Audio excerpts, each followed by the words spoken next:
আমরা 415 জন আমাদের শিশুদেরকে হত্যা করে ফেলেছি। এই প্রত্যেক শিশুর হত্যার এই দায়ভার এই রাষ্ট্রকে গ্রহণ করতে হবে, এই সরকারে যারা রয়েছে তাদেরকে দায়ভার গ্রহণ করতে হবে।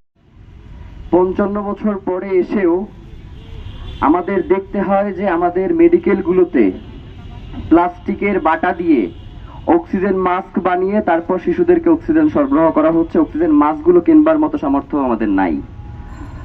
গত আমলের রাজনৈতিক দলগুলো এই স্বাস্থ্য খাতটাকে পুরোপুরি ধ্বংস করে দিয়েছে। তা আমরা ভেবেছিলাম যে জুলাই গণ অভ্যুত্থানের পরে যেই সংস্কারগুলোর প্রস্তাব করা হয়েছে তার মধ্য দিয়ে অন্তত এই জায়গাগুলোর সংস্কার হবে, কিন্তু সংসদে বসে আমরা শুনতে পাই যে তারা শুধুমাত্র এই সংস্কারের দাবিগুলো মেনে নিয়েছিল যাতে ইলেকশনটা হয়, নয়তো তারা এই দাবিগুলো মানত না।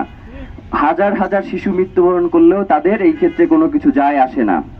প্রিয় ভাইয়েরা, বাংলাদেশের সরকারি দল বিরোধী দল যারা আছেন তাদের স্ত্রীরা শুনি নাকি ডাক্তার। তো তারা যদি এই মৃত্যু, এই চিকিৎসা অবহেলা, এই জিনিসগুলো বুঝতে না পারে তাহলে আসলে কারা এইগুলা বুঝবে? তারা কেন বুঝতে পারে না জানেন?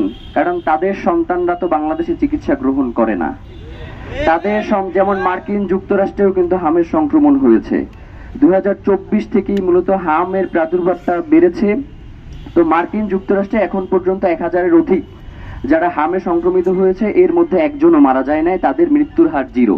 কারণ কি? কারণ তারা এমন একটা স্বাস্থ্য ব্যবস্থা তৈরি করতে পারছিল যেইখান থেকে একজন নাগরিক, সে যেই হোক, তার যেই নাগরিক যে অধিকার, চিকিৎসা সেবা গ্রহণের যে অধিকার, সেটা সে নিশ্চিত করতে পেরেছে। কিন্তু বাংলাদেশে শুধুমাত্র রাজাকার, মুক্তিযুদ্ধ, অমুক তমুক এইগুলো নিয়ে আলাপ করতে করতে আমরা 415 জন আমাদের শিশুদেরকে হত্যা করে ফেলেছি।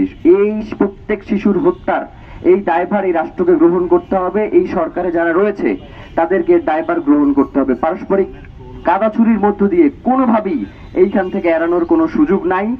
আজকে আমরা সকলে এখানে একটি গায়েবানা জানাজায় হাজির হয়েছি। আল্লাহ অন্তত আমাদের যেন আমাদের রাষ্ট্রপ্রধানদের গায়েবানা জানাজা পড়তে না হয়।